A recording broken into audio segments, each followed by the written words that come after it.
Salut Esme, Salut. bienvenue sur Radioscope. Merci beaucoup. Je suis ravie de te rencontrer, ça va? Bah oui, tout va bien. T'es en forme? Ça va et Je toi? sais que t'es en studio en ce moment. Ouais, C'est la première fois de ta vie que tu enregistres un album. c'est la première fois, ouais. Qu'est-ce- C'est bizarre. quelle aventure! C'est incroyable. C'est un album, donc premier album, auquel tu participes activement. Ouais. Tu n'es pas Mm. qu'interprète, tu es aussi auteur. Ouais. J'écris sur... on a 12 titres en préparation. Et puis, soit ils sont tous écrits par moi, soit on fait de la coécriture. Et on a bossé avec... Avec d'autres Ah, artistes, ouais, notamment Oshi, qui t'a ouais. écrit une très jolie Mm. chanson Ah ouais. qui s'appelle Memento. Oshi et Dia, ouais. En fait, c'est Fredo mon producteur, qui a organisé un dîner.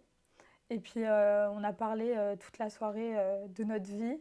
Puis à la fin, on s'est tapé dans la main. On s'est dit, bon, bah, on va écrire une chanson ensemble. Et Memento, ça a été la première.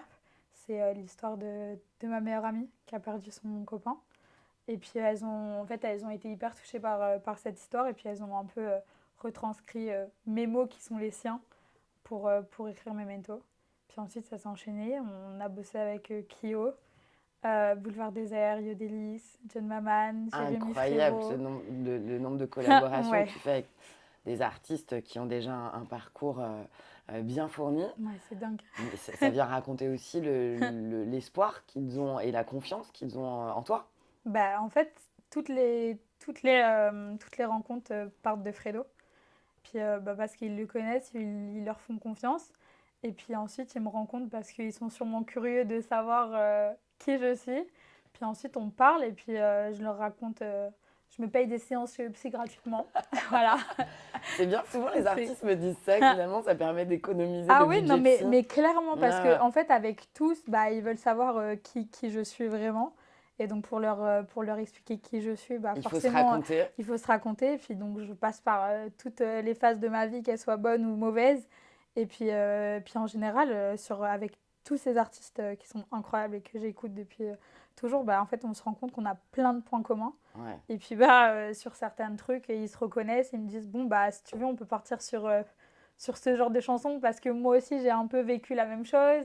Et puis c'est dingue, je suis hyper C'est reconnaissante. un cercle vertueux. Donc cet album, on va le découvrir. On n'a pas de date de sortie encore, il va falloir être un peu patient. Pour le moment, Ouais. il y a 2 titres qu'on a pu écouter qui sont Echo et Memento. Et puis pour ceux qui découvrent sur Radioscope, déjà j'ai une bonne nouvelle pour toi, c'est que tu vas encore avoir une nouvelle séance de psy gratuite. Ça va, je suis préparée, je suis préparée.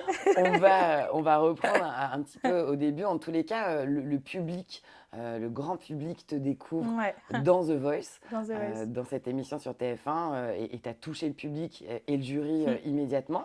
Tu as fait des prestations très remarquées. Merci beaucoup. Dans le programme, tu as repris notamment une chanson de Camille Lelouch qui s'appelle Ouais, Ne me jugez pas. incroyable. Pourquoi tu as choisi cette chanson? Qu'est-ce Bah, qu'elle représente pour toi, alors, cette chanson? déjà, vraiment, à tout commencement, je devais pas du tout chanter ça. Je devais chanter un titre de Billie Eilish en anglais, donc rien à voir. Et puis en fait, ils m'ont entendu chanter en français. Du coup, ils m'ont refait venir à Paris pour changer de titre. Donc pendant une semaine. Parce que toi, tu viens du sud de la France, je précise. Ouais, c'est ça. Donc pendant une semaine, on a bataillé à trouver un titre. Chaque fois, je disais non, ça j'aime pas. Et puis ils me disaient non, ça c'est pas assez connu. Et puis Jérôme Aubert, c'est celui qui s'occupe de choisir les chansons à The Voice, il m'envoie Ne me jugez pas de Camille Lelouch. Et en fait, je l'écoute et tout de suite, ça fait écho à ma vie, quoi. Alors, qu'est-ce qui fait écho à ta vie dans cette chanson et qu'est-ce qui fait que tu l'as incarnée avec autant d'émotion? Bah, déjà, avec ma maladie, le syndrome de la Tourette, depuis toute petite, c'est le jugement. Toute ma vie, on m'a jugée, toute ma vie, on m'a rabaissée, harcelée et j'en passe. Et puis bah, maintenant, je suis soignée de tout ça et j'aime celle que je suis et j'accepte mon syndrome. Je vais même donner un petit nom, c'est C'est Gilles. quoi son petit nom? Quand on parle de lui, on dit c'est pas moi, c'est Gilles. Mais alors, donc, toi, on a détecté ce syndrome chez toi lorsque tu étais enfant. Quel âge tu avais? J'avais 7 ans. Et qu'est-ce qui vient provoquer dans ta vie ce syndrome-là? Quelles sont ses conséquences immédiates? Bah, au début, j'avais des tics au niveau du visage. Je faisais des petits clins d'œil, des grimaces et tout.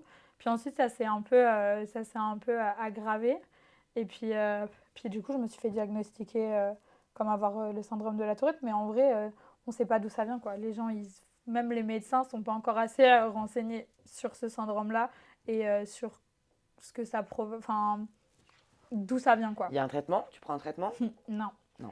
J'ai pris des traitements et ça m'a fait partir en dépression fois 1000 et je faisais des malaises, j'étais plus du tout moi-même. C'était plus pour me shooter entre guillemets qu'autre chose. Du coup, j'ai vite arrêté parce que j'ai fini à l'hôpital et que ça a été assez compliqué. Mais puis dès que je pense que le meilleur des médicaments, ça a été l'acceptation de soi. Et alors, magie aussi, lorsque tu chantes, tous les Ah ouais. tics, tout disparaît. Et là, d'un seul coup, Gilles va faire un tour, quoi. Et il y a Gilles, uniquement ouais. Esmé et sa voix sur scène. Gilles, il dit bye bye, je te laisse. Non, la première fois, c'est très drôle cette histoire. J'allais chez des amis de mes parents tous les dimanches. Et puis, t'es enfant, c'est des grands, c'est des adultes, tu t'en fiches un peu de ce qu'ils racontent. Du coup, on a été. Du coup, en fait, ils me passaient la chambre où il y avait un ordinateur pour que je puisse aller jouer. Je mettais jeux d'enfants et tout, là. Je faisais des trucs, bref. Puis en fait, un jour, je vais sur YouTube et je sais pas pourquoi, je mets karaoké. Alors que j'ai grandi avec de la musique depuis toujours, hein. Il y avait de la musique tout le temps dans notre vie. Mais personne Mais ne chantait chez toi. personne ne chante. Enfin, vraiment, tout le monde, je les aime de tout mon cœur, hein. Ils adorent chanter, mais ils chantent pas bien. Mais vraiment pas. Enfin, c'est voilà. Voilà, le Mais message, en tout cas, un ils petit adorent message chanter. d'amour pour la famille d'Esmé. Alors oui, ils le savent, hein, c'est les premiers, mais ils adorent chanter et ça, c'est fou. Et du coup, je mets karaoké. Et puis, je tombe déjà sur du Sia. Voilà, la première chanson que je chante, c'est du Sia. La gamine, elle a 7 ans, elle chante du Sia, Titanium, Il faut avec pouvoir David. chanter, ouais. Ouais. Bon, je chante pas très bien à l'époque, mais je me rends compte que Gilou, il est parti. Et là, je me dis, ok, très bien, bon, Ça va être ma planche de ça salut. va Je vais être, voilà. m'accrocher à cette planche-là. Et donc pendant 10 ans, bah, je chante dans ma chambre quand ça va pas, ou juste parce que j'ai envie de chanter. Mais pendant très longtemps, au collège, ça s'est aggravé. J'avais, en fait, c'est le pic de croissance. Et du coup, bah, là, à ce moment-là, c'est une catastrophe. J'en avais plein et puis ça me faisait mal. Ça devenait douloureux. J'avais des tendinites et tout, tellement je refaisais tout le temps les mêmes mouvements et du coup, ça me faisait vraiment mal au niveau de mon corps. Et du coup, bah, des fois, pendant 2 heures, je m'enfermais dans ma chambre et puis je chantais juste Pour te reposer. pour me reposer. Tu parlais tout à l'heure du regard des autres, Mm. de certaines violences que tu as pu subir à l'école. C'est un sujet dont on parle encore enfin aujourd'hui, le harcèlement. Beaucoup d'enfants en sont victimes. Ouais. Toi, tu t'es sorti de ça, Mm. tu t'es accepté, tu as créé une carapace. Tu Mm. racontes, tu évoques aussi ça dans ton single Echo. Ouais. Ce Ah ouais, ouais. titre-là que tu n'as pas écrit, Non. mais Mm. qui parle vraiment de quelque Ouais, chose ouais. d'intime pour toi. Ça, ouais, c'est clairement.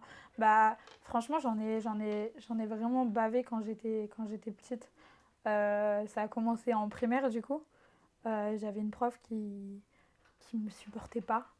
Donc, elle balançait mon cahier par terre, elle me faisait m'asseoir par terre, dos à tout le monde. Parce qu'elle supportait pas, elle pensait que tu te moquais d'elle? Non, elle était au courant. Mes parents lui avaient dit que c'était pas de ma faute, que j'étais malade, etc. Elle voulait rien savoir. Donc elle balançait mes affaires par terre et tout. Et puis moi, j'en parlais pas parce qu'en fait, quand t'es gosse, t'as l'impression que limite c'est de ta faute ce qui se passe. Donc j'en parlais pas trop. Mes parents, ils essayaient de savoir, mais il y a tellement de choses même à l'heure actuelle, ne sont pas au courant de tout ce qui a pu se passer dans ma vie. Des Ursula. humiliations constamment. À l'école, je passais mes récrés toute seule parce que les gens ils disaient que j'étais un monstre et que c'était contagieux. Et du coup, bah, tout le monde courait quand je les approchais. Enfin, c'était vraiment pas ouf du tout. Au collège, j'ai une prof qui me disait j'en peux plus de toi. Elle hurlait comme ça sur moi. Et puis moi, je disais, madame, c'est déjà assez dur pour moi à vivre au quotidien, n'en rajoutez pas. Elle me disait, ce qui est dur pour moi, c'est de t'avoir dans mes cours, de devoir te supporter tous les jours et tout. Ouais, donc tu as vécu des violences à l'école, ça n'a pas été un moment de ta vie Ouais. agréable. Franchement, ça a été les pires années de ma vie. Et Et aujourd'hui, franchement, c'est derrière toi, tu t'es relevé. La mais musique, elle a eu un bien rôle dans sûr, ce chemin-là. heureusement. Et puis mes parents, mes proches, en fait, j'ai rencontré mes meilleures copines qui sont bah, mes sœurs. C'est plus, ça va au-delà de l'amitié, c'est devenu mes sœurs. Elles sont arrivées une par une à des moments de ma vie où ça allait vraiment pas. Puis elles ont été comme des piliers. Puis mes parents, ça a toujours été, tu vois, hyper positif, dans la positivité tout le temps. Ma mère, elle venait me voir tous les jours, mais mon père aussi, en me disant essaye d'enlever les nuages noirs dans ta tête et puis laisse le beau temps rentrer dans ton crâne, quoi. Bah, Mais le ouais. beau temps, il est là aujourd'hui. Esmé, tu as été remarquée dans ton parcours dans cette émission qui s'appelle The Voice. Et puis là, la chanson, la pop française te tend les bras. Ouais. Tu es en train d'enregistrer ton premier album. Tu me disais tout à l'heure que ça y est, vous avez quasiment tous les titres. Ouais. Ouais. J'ai hâte qu'on puisse le découvrir. J'ai Euh, hâte aussi. Toi, tu as été formée au sein d'une école qui s'appelle le Dalida Institute, Ouais. qui est une école qui enseigne le chant à Aix-en-Provence, qui a été créée Ouais. par Roberto Surleo. Qu'est-ce que tu as appris là-bas? Mais déjà l'entrée là-bas, ça a été assez aléatoire. C'était très drôle parce que ça faisait 6 ans que je m'inscrivais à The Voice et qu'on me disait non.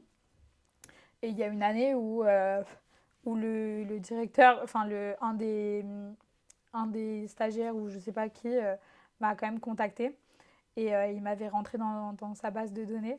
Et c'est comme ça que j'ai reçu un mail pour intégrer l'école. Et, euh, et donc, bah, ça s'est fait comme ça. J'attendais des réponses et j'avais toujours pas de réponse. Et un jour, je rêve que j'ai une réponse. Et puis ma mère, elle me dit, ouais, mais bon, ça fait quand même 4 mois et tout, ça m'étonnerait, machin. Je regarde dans mes mails, je trouve pas. Puis en fait, je tape Dalida Institute dans mes mails. Et là, je vois un mail non lu de genre il y a 3 semaines qui me disait, en gros, on veut te voir en audition. Et si j'avais pas fait ce rêve, bah en fait, j'aurais jamais été à l'école parce que. Écoutez vos rêves. Enfin, pas toujours, hein. Ouais, pas toujours, mais. Parfois, ils nous mettent sur la mauvaise piste. Pas toujours, mais en tout cas, celui-là, il m'a un peu sauvée. Et du coup, je me suis retrouvée à faire les auditions à Marseille. Et pareil, j'étais la première à passer. J'arrive, donc déjà, il y avait les bouchons. Je suis arrivée en retard, j'étais en pleurs dans la voiture. J'étais en train de les appeler, s'il vous plaît. Je suis en retard, il y a des Toujours dans bouchons, il ces y a un moments-là, mais accident. sinon, ça marche J'étais... pas si on n'est pas en Alors que retard. vraiment, on était partis tellement à l'avance et tout. Au final, il y avait eu un accident sur la route. Enfin bref. Et j'arrive et ils me disent bon, bah, tu passes dans 5 minutes, c'était la première. Moi, j'étais au bout de ma vie. J'étais serveuse. J'avais jamais chanté, j'avais jamais passé d'audition. Il y avait que 50 places. Je me dis, mais jamais de ma vie, je vais être prise. Et en fait, j'arrive là-bas, donc je fais mes auditions. Et, euh, et puis, une semaine après, je reçois un coup de fil. Félicitations, t'es Et prise au Dalida. c'était le début de cette Ouais. aventure. Ensuite, il y a eu The Voice Mm. et maintenant, tu es en train de déployer tes ailes. Je crois qu'il y a des rencontres qui comptent dans la vie. Il y a eu Mhm. donc le Dalida Institute. Il y a eu, Ouais, carrément. tu Ben, parlais de Fredo tout à l'heure, j'ai avec fait. qui tu collabores Mm, aujourd'hui, qui te permet de travailler avec des artistes. Ces mm, artistes avec lesquels tu travailles. Donc, moi, j'ai pu écouter Echo et Memento. Je n'ai pas la suite. Est-ce mm. que tout l'album a cette couleur très intime dans les textes? Ouais. Ça parle beaucoup de C'est, toi? tout l'album parle de moi, parle de ce que j'ai vécu. Il y a, il y a beaucoup de choses positives. Tu vois, même si c'est des choses assez dures que je raconte, j'essaye toujours de le tourner avec de la positivité dedans parce que bah, finalement, il m'est arrivé plein de trucs et je pense que les gens auraient peut-être pensé que je m'en serais jamais relevée. Et même moi, à un moment, franchement, je suis pas passée loin de la mort et je me suis dit, ça y est, c'est la fin de ma vie, j'ai plus rien à faire et puis bah, je serai jamais heureuse. Et en fait, bah non, je suis là, je suis heureuse, je me suis acceptée et puis la vie, elle est tellement belle, quoi. Qu'est-ce qu'elle a comme rôle Mm. la musique dans cette acceptation-là? Non, je te sens très forte, alors que tu as 22 ans, tu as vécu beaucoup Mm. de choses, on sent une grande maturité. J'ai 45 ans, en fait. Ouais, bah, tu me donneras le numéro de ton chirurgien, on en parlera après. Qu'est-ce qu'elle t'a apporté, la musique? Ça guérit Là, les plaies? je dis souvent que la musique, ça m'a sauvée. Ça m'a sauvée, bah, déjà dans un premier temps parce que bah, je m'en servais pour apaiser les douleurs que j'avais dans le corps et les douleurs que j'avais dans le cœur aussi. Je dis souvent que je vais faire ce métier pour aider les gens avec ma musique autant que la musique m'a aidée dans ma vie. Je pense que tu vois, comme je te disais avant l'interview, et l'après-interview, avant l'interview, euh, sans la musique, je serais morte.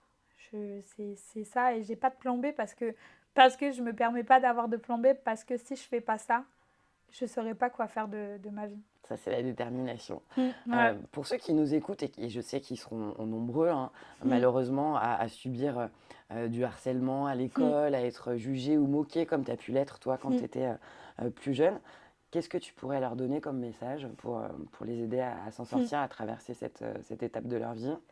Bah, déjà de comprendre que les gens qui t'harcèlent sont souvent les gens les plus mal dans leur vie, dans tout. Je pense que c'est des gens, alors soit c'est des gens un peu des suiveurs qui se disent bon bah voilà, l'effet de masse, l'effet de groupe, hop on va suivre.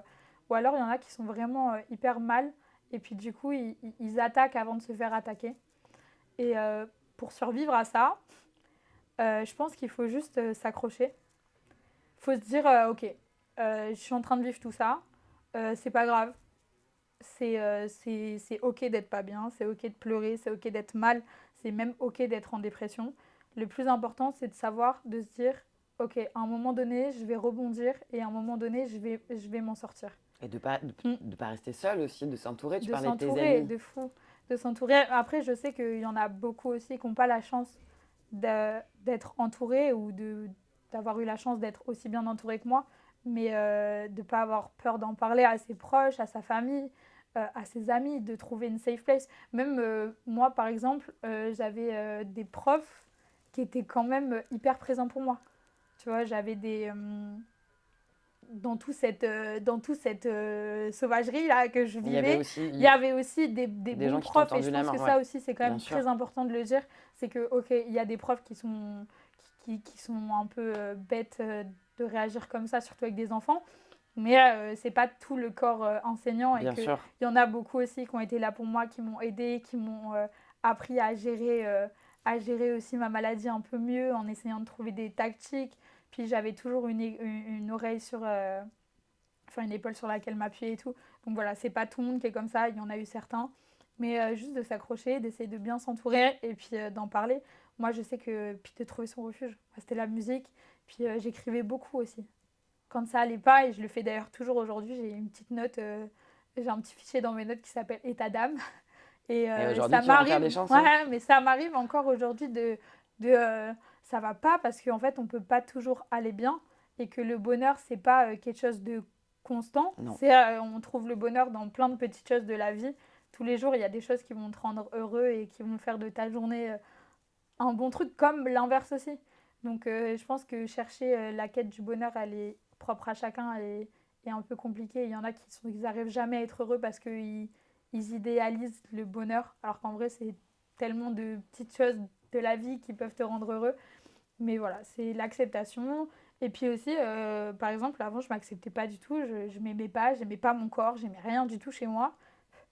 J'ai appris petit à petit en me regardant dans le miroir, en me donnant des gifles. Bon, faut pas trop s'en mettre, mais je me donnais des gifles et je me disais, ok, arrête tes bêtises. Et puis tous les jours, je trouvais quelque chose que j'aimais bien chez moi. Bah ça, c'est bien. Moi, je suis d'accord, il faut être doux avec Mm, soi-même, déjà. mm, Il faut réussir à s'aimer soi-même. Ça exactement, nous aide à à mm, aimer les autres.